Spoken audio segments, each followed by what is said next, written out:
Good morning प्यारे बच्चों, क्या हाल चाल। आशा करता हूँ आप लोग बहुत अच्छे होंगे। मेरे प्यारे रसगुल्लो, हम पुनः पहुंच चुके हैं केमिस्ट्री के बहुत ही मोस्ट इंपॉर्टेंट क्वेश्चन के साथ।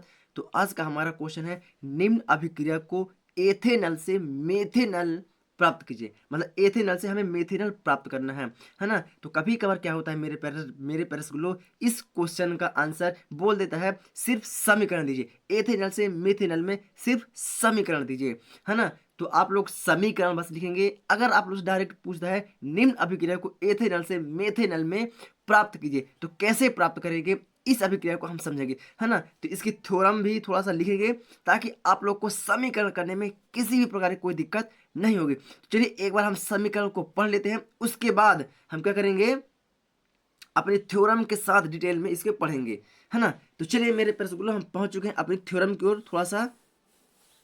तो ये रहा हमारा थ्योरम, है ना। थोड़ा सा हम थ्योरम पढ़ लेते हैं, उसके बाद समीकरणों को भी संतुलित करेंगे। तो मेरे प्यारे गुलो, एथेनॉल से मेथेनॉल हमें प्राप्त करना है। तो क्या क्या है, जब एल्डिहाइड को पोटेशियम डाइक्रोमेट की उपस्थिति में सल्फ्यूरिक अम्ल से क्रिया करता है तो एसिटिक अम्ल का निर्माण होता है।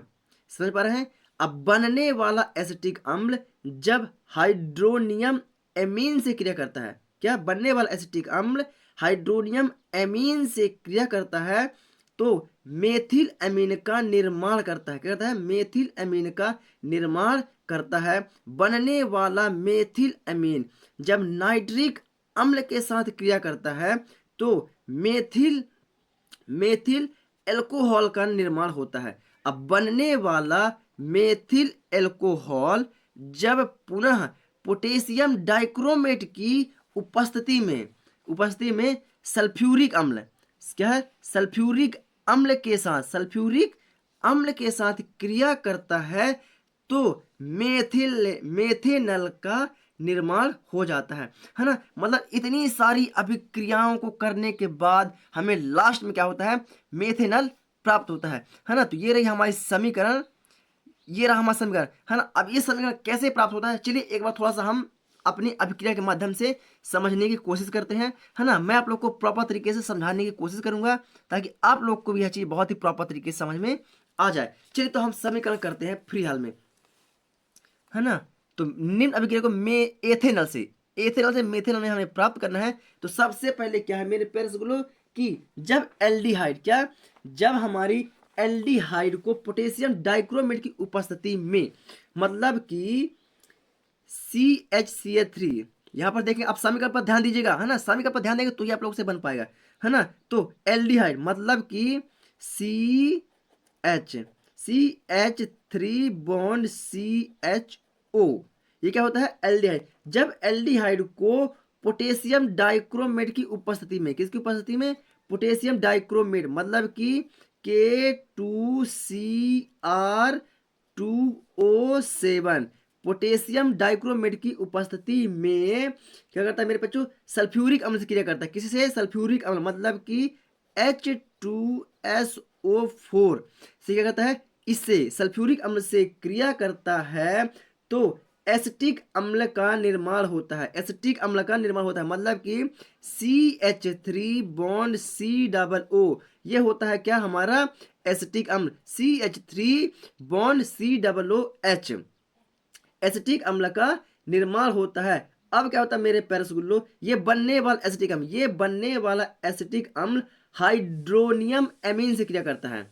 किससे करता है, हाइड्रोनियम एमीन से, मतलब कि plus hydronium amine HN3, hydronium amine से क्या करता है, क्रिया करता है। हाइड्रोनियम एमीन से क्रिया करता है तो मेथिल एमीन का निर्माण करता है। क्या करता है, मेथिल एमीन का निर्माण करता है। हाइड्रोनियम एमीन से क्रिया करता है, किसे, हाइड्रोनियम एमीन से क्रिया करता है तो मेथिल एमीन का निर्माण करता है। किसका निर्माण करता है, मेथिल एमीन मतलब CH3 bond NH2, methyl amine का निर्माण करता है। किस करता है, मेथिल एमीन का निर्माण करता है। अब मेरे प्यारे रसगुल्लो, बनने वाला मेथिल एमीन मतलब कि ये बनने वाला मेथिल एमीन क्या करता है, नाइट्रिक अम्ल के साथ क्रिया करता है।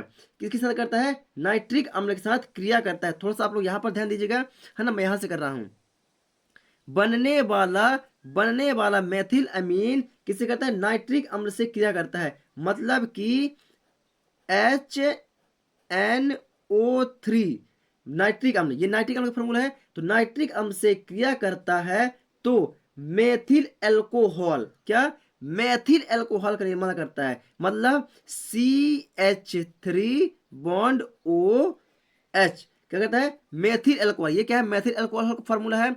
तो मेथिल एल्कोहल का निर्माण करता है ना। तो बनने वाला मेथिल एल्कोहल, अब ये बनने वाला मेथिल एल्कोहल क्या, ये क्या है, मेथिल एल्कोहल। अब बनने वाला मेथिल एल्कोहल जब पुनः, क्या, बनने वाला मेथिल एल्कोहल जब पुनः पोटेशियम डाइक्रोमेट, बनने वाला मेथिल एल्कोहल पुनः पोटेशियम डाइक्रोमेट की उपस्थिति में, डाइक्रोमेट मतलब की K2CR2O7, पुनः बनने वाला मेथिल एल्कोहल पुनः पोटेशियम डाइक्रोमेट की उपस्थिति में सल्फ्यूरिक अम्ल से क्रिया करता है। किससे, सल्फ्यूरिक अम्ल, मतलब कि H2SO4 से क्रिया करता है। तब कहीं जाके हमें क्या प्राप्त होता है, HCHO, मेथेनल। क्या प्राप्त होता है, मेथेनल, मेथेनल।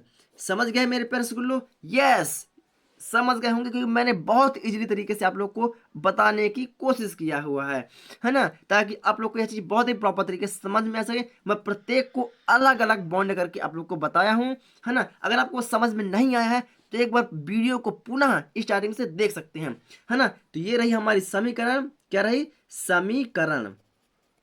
कभी कभार क्वेश्चन में सिर्फ समीकरण पूछता है, क्या बोलेगा, निम्न अभिक्रिया को एथेनल से मेथेनल में प्राप्त कीजिए, सिर्फ समीकरण दीजिए। क्या पूछेगा, सिर्फ समीकरण दीजिए। तो आप लोग को घबराना बिल्कुल भी नहीं है। आप लोग हिंदी से आप लोग याद किए रहिए, और हिंदी के अनुसार आप लोग थ्योरम के अनुसार ही इस समीकरण को बहुत ही प्रॉपर तरीके से बना पाएंगे। हमारी समीकरण प्रॉपर तरीके से संतुलित है ना, इसमें किसी प्रकार की कोई दिक्कत नहीं है। तो चलिए एक बार आप लोग थ्योरम को भी लिख लीजिए, ताकि आप लोग को पढ़ने में बहुत ही आसानी जाएगा।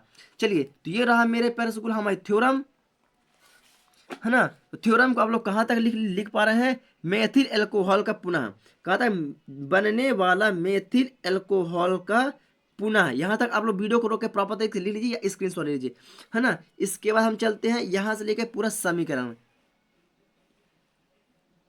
चलिए मेरे प्यारे स्कूलों, पुनः पोटेशियम डाइक्रोमेट की उपस्थिति में सल्फ्यूरिक अम्ल के साथ क्रिया करता है तो मेथेनल का निर्माण हो जाता है, मेथेनल का निर्माण हो जाता है। और ये रही मेरे प्यारे स्कूल समीकरण। तो आप लोग समीकरणों को प्रॉपर तरीके से लिखिए, है ना, घबराइए बिल्कुल भी नहीं, है ना। चलिए आशा करता हूँ आप लोग बहुत ही प्रॉपर तरीके से समझ गए होंगे। मैं मिलूंगा आप लोग को एक न्यू नेक्स्ट वीडियो के साथ, तब तक के लिए जय हिंद। लेकिन इससे पहले अगर आप लोग को वीडियो पसंद आई हो तो वीडियो को ज़्यादा से ज़्यादा शेयर कर दें, है ना, और चैनल पर है तो चैनल को सब्सक्राइब करके बेल आइकन को दबा लें। चलिए प्यारे मेरे स्कूलों, जय हिंद।